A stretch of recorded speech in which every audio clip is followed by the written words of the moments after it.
Welcome back, traders, to part 4 of this instructional video series, which describes how we configure workflow processes within both Strategy Quant X and Quant Analyzer to produce diversified systematic trend following portfolios for a 21 market Forex universe.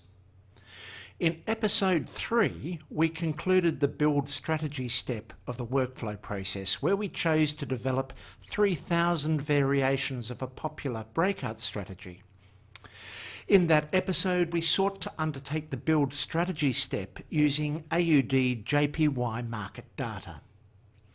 So in this episode of the video series, we'll be continuing on with the workflow by describing the way we then undertake additional retesting methods to rigorously examine those 3,000 strategies and reduce that collection of strategies to only a handful of very robust strategies that also demonstrate recent outperformance.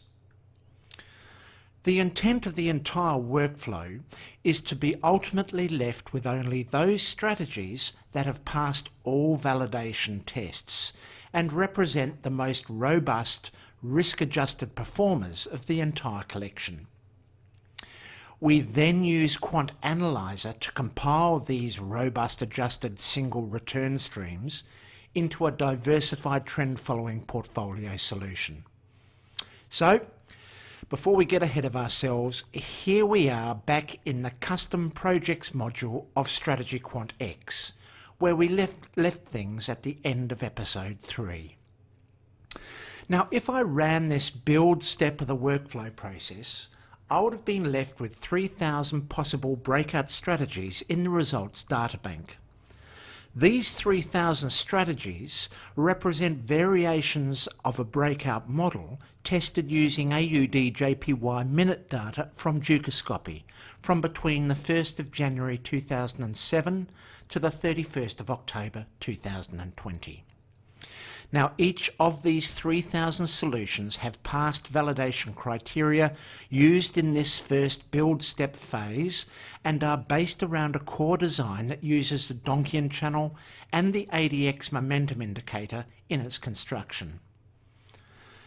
So, for the first retest of this workflow, we will assess the multi-market robustness of this collection against all other markets of our 21 market Forex universe. Now, as discussed in prior episodes, we are seeking to develop a diversified set of trend following algorithms that can withstand a broad range of different market conditions without incurring significant drawdowns, yet also perform strongly during trending market conditions. The Multimarket Test is the method we use to test each solution against a vast battery of different market conditions that have been experienced across our entire universe of market data. In other words, our strategy, developed using AUD JPY data, now needs to be assessed for its ability to perform across 20 other different historical market environments, using the same data horizon of between the 1st of January 2007 to the 31st of October 2020.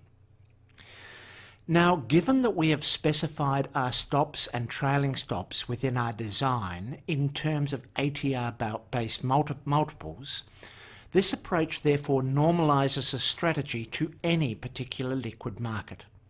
So by using an ATR multiple, such as the daily range over the last 20 bars, as opposed to a fixed pip range for our stop and trailing stop levels, we can therefore adopt the multi-market test, which allows us to aggressively evaluate the robustness of our individual strategies across any liquid market.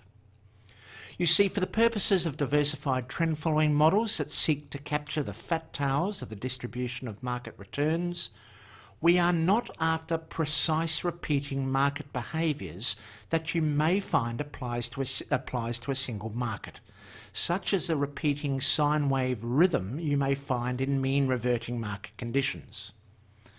These fat-tailed environments never exactly repeat, and they vary both in terms of trade duration and trade extent.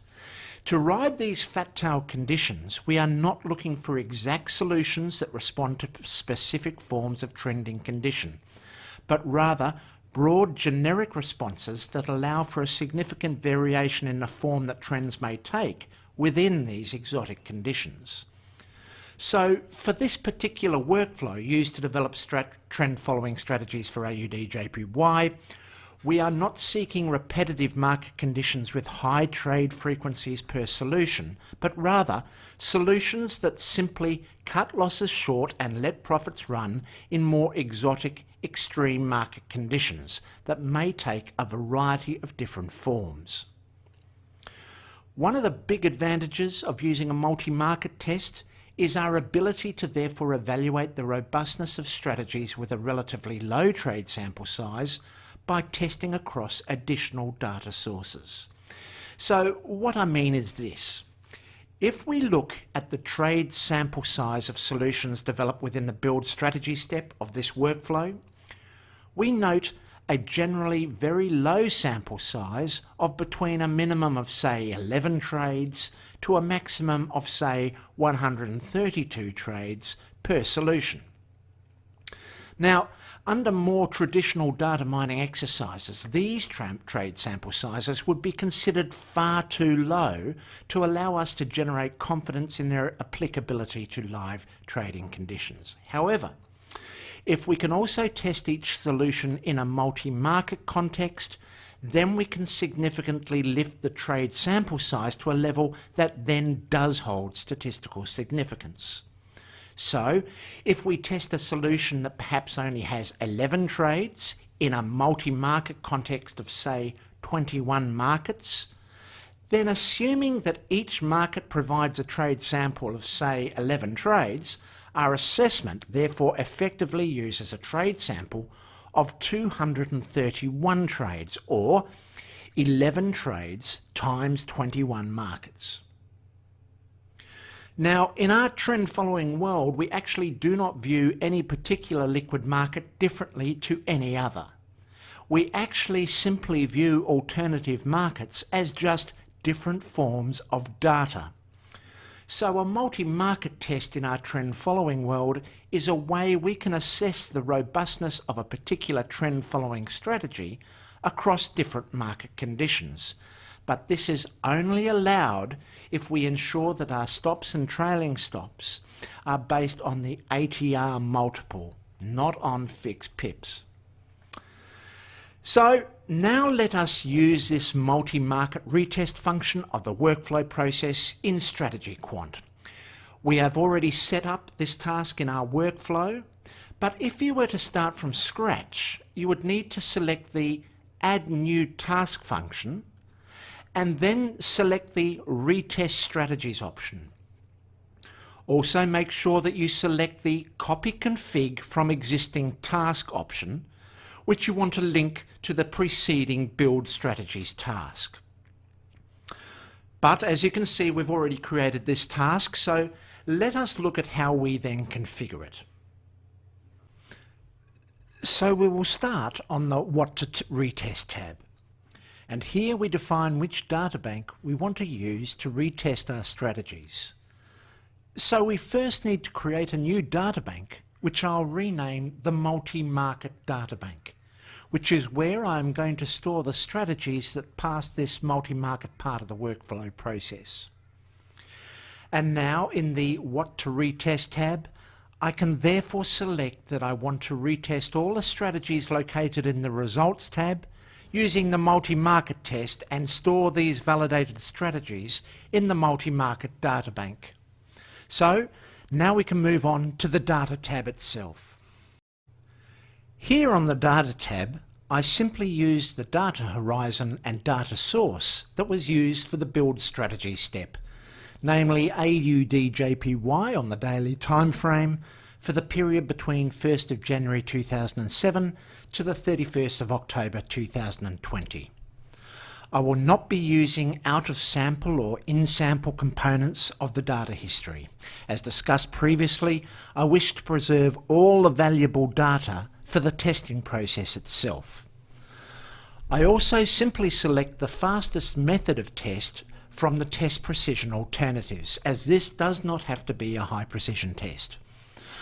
I allow SQX to assign the default spread, which is derived from the configuration in the Data Manager. And now we are done with this tab.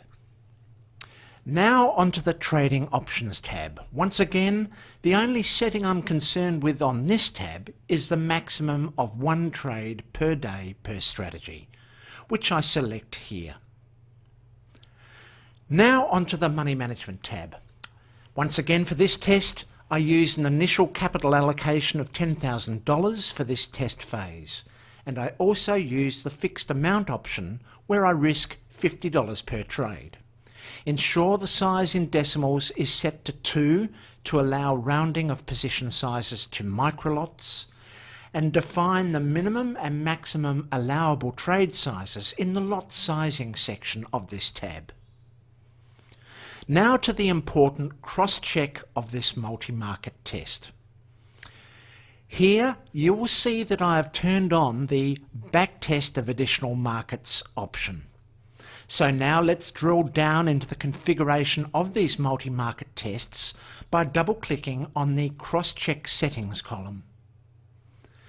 Now we ensure that the Turn On Detailed Configuration is selected. You will see how I have created a listing of the entire 21 markets of my Forex universe, starting with AUD JPY, then AUD New Zealand, then AUD USD, and so on and so forth for the entire universe. So in total, I create therefore 21 separate additional backtests to be undertaken during this phase. So for each separate backtest, I allow SQX to define the majority of the settings that are greyed out. You will see that SQX derives these settings from the Data tab, such as the date horizon to test, the time frame to test on, and the selected level of precision. Now, if I want to test each backtest using the spreads defined in the Data Manager for each market, then I would activate the spread option. Otherwise, SQX would assume that you would want to use the same spread adopted in the Data tab, which we have previously configured. But for this test, I want to use the relevant spread settings for each market in our universe, so I turn the spread option on.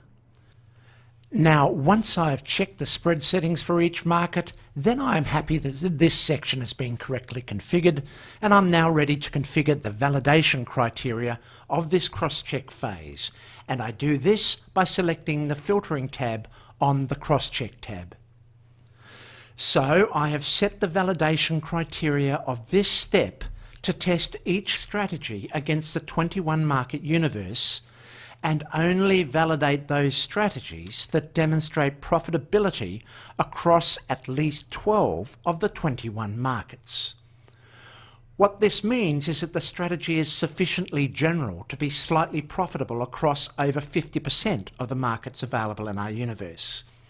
Of course, you could be more stringent in your settings, but I find this general loose validation criteria is sufficient to eliminate the potential of a negative curve fit result, and a general solution that has wide application across different liquid markets. So that's it for the cross-check function. Let's go to the Ranking tab. Now, the Ranking tab relates to validation criteria assigned to the main data test, which relates to the test assigned in the Data tab. In this case, the test of AUD/JPY on the daily time frame. It does not relate to validation tests undertaken on the Cross-Checks tab, which we have just configured. So, to pass the multi-market tests, each strategy needs to pass both the main test of the Data tab and also the cross-check tests of the Cross-Checks tab. So these are the settings we apply for the validation criteria for the main test. I simply use the main data backtest to rank strategies by fitness ranking and use the return to drawdown ratio as my metric. In the strategy filtering conditions screen of this tab, I select the option to delete failed strategies from the data bank, which therefore excludes strategies that either fail the main test on the Data tab or the tests undertaken on the Crosschecks tab. I apply the same automatic filters as used in the previous Build Strategy step phase. And now note that I have not applied any custom filters to the main test. This is because I simply want to use all 3,000 strategies that have passed the Build Strategies phase and simply assess their multi-market performance defined within the Crosschecks tab. I do not want to take any form of additional validation aside from the multi-market crosschecks in this step. Therefore, I leave this section blank. So, now on to the Notes tab, where I simply provide an overview of the objective of this step of the workflow process, save the description, then we are done with this step. Now, since I have now configured this step in the workflow process, and I already have a data bank of 3,000 strategies developed by the build phase, I could run this step from here. But as you can see, I've already done it, and the results of the multi-market retest have reduced the initial size of the collection from 3,000 to 464 strategies. The validation criteria of this multi-market test is a rigorous test that significantly reduces the raw collection size, but we are left with some higher quality robust nuggets that are more suited to trading the more exotic and extreme conditions of fat-tailed environments by undertaking this multi-market test. So that's it for the multi-market. Now on to the slippage test. Now, the slippage test is a retesting method where we evaluate the robustness of each strategy remaining in the workflow, in this case 464 strategies, by virtue of their sensitivity to varying degrees of slippage. Now, obviously we don't wish to use solutions which materially vary in their performance when slippage conditions are more extreme. And in trading fat-tailed environments, slippage can be a hurdle that needs to be overcome, as the speed of the price move and the overall liquidity of the market can be tested in these environments where slippage does become an obstacle. So this is how we apply the slippage test. Firstly, we create a new data bank to house the strategies that pass the slippage test, and then nominate that we want this step of the workflow to test those strategies that have passed the multi-market test and are located in the multi-market data bank. We want to then store these validated strategies of the slippage test in the slippage data bank. Now we also want to copy the configuration settings applied to the build strategy step, which saves us time and avoids us having to reconfigure every element of this workflow step if we have previously done it before. Now, to do this, I therefore select Copy Config from Task and then select the Build Strategy step as the source of the configuration settings. Okay, so as we step through the tabs, we will now see that the configuration settings of the Build Strategy step has now been assigned into this slippage test configuration settings. So let's now go to the Data tab. The only fields I want to change now are the precision options to test under highest precision using 1 minute data, and the slippage field where I apply a slippage of 3 pips or 30 points in addition to the applied spread of 1 pip or 10 points. This therefore tests each strategy assuming each trade of the trade sample possessed 4 times more slippage than the original test spread of 1 pip. This is sufficiently generous to test the sensitivity of the strategy to variations in slippage over its history. So that's it effectively for the slippage test, but we just now need to confirm the settings we're adopting for the other tabs, such as the Trading Options tab, where we only want 1 trade per day per strategy, which is okay. We need to check the Money Management Options tab that we're applying a $50 trade risk for an initial allocation of $10,000. This looks okay. And also check that there are no cross-checks undertaken in the cross-checks phase, and that's all clear. And now we can get to the Ranking tab where we adopt validation criteria for this particular slippage test. Once again, we adopt the return to drawdown ratio for our strategy quality fitness ranking on the main data pack test. And we ensure we have selected the option to delete failed strategies from the data bank. The same automatic filters are applied, and now we define the validation criteria for the slippage test. And in this instance, I only want to pass those strategies that produce a profit factor of greater than 1.2 times for the slippage test, have a trade sample size of greater than 10 trades, and have a CalMAR ratio over the defined data horizon of the slippage test of 13 years of at least 0.15. Now that's done, we can move to the Notes tab, specify the objectives of this particular slippage test, and then we are done for this step.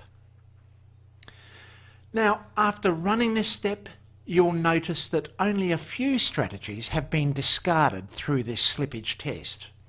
The strategy count reduces from 464 strategies that have passed the multi-market step to now 457 strategies that have passed the slippage test. So this very small variation in the numbers in the collection of strategies is a good sign that the majority of strategies that have reached this stage in the workflow are robust performers. So now let's move on to the recency test, where we now look at these strategies that have also performed strongly over the last 5-year historic look back. If you remember back to episode 2, we discussed how this workflow process developed to find suitable trend following models comprised two major overriding objectives, namely that of robustness and recency. The recency objective was to ensure that we established an adaptive element in the workflow process that ensures that we keep our portfolio sharp with trend following solutions that have been configured to meet more recent market conditions. When we use the term recent market conditions, we are defining a 5-year market data horizon. Well, in this step of the workflow process, we are looking at the application of a workflow process that achieves this recency objective. So let us set up the recency databank and define the databanks that we wish to use for this testing process, which in this case is the immediately preceding step of the slippage test. And we also want to store the results of the recency test in a databank called the Recency Databank. Once again, we copy the configuration settings for the Build Strategy step to fast-track this configuration process, like this. And now we can move to the Data tab. So in this recency test, we want to use the same data source we have previously used, but restrict the date horizon to the last 5 years of look back, which in this example will be set to the 1st of January 2015 to the month end of last month, which is the 31st of October 2020. We also want to undertake this test using high precision M1 clone data of AUD/JPY applied to the daily time frame, using the default spread of 1 pip or 10 points for AUD/JPY. Now in this section we're not using an out of sample or in sample component, and we are done for this tab. Now keep in mind that we actually undertake this complete workflow process annually. So what you will find is that this recency step progressively steps forward in range 1 year at a time, and therefore ensures we keep our portfolio sharp, comprising the breakout models that not only are robust from the application of other robustness tests, but are also more suited to more recent market conditions. So let's quickly check that the other settings of this workflow step have already been configured correctly. So onto the Tradings Options tab, we set the minimum trades per day to 1, like this. Now onto the Money Management tab, this is where we now do something slightly different. Previously we were using a small initial capital for testing of $10,000, But now we apply the capital level that we ultimately want to trade under live trading conditions. In this example, we'll be assuming our intent of this workflow process is to develop solutions tailored for a $50,000 account. Now, we also want to apply compounding to this account to benefit from the wealth building that compounding brings to this exercise. So we will be applying the risk, a fixed percent allocation of trade equity to each position. So by applying a fixed percent risk trade allocation, we do it by selecting this option. Having selected this option, we now need to configure the trade risk settings. So we apply 2 decimals to the position calculation to ensure we round the result to the nearest microlot. We also apply a 0.5% trade risk of available equity to each trade undertaken. Given that we apply a stop loss for each trade, we don't need to worry about the next option.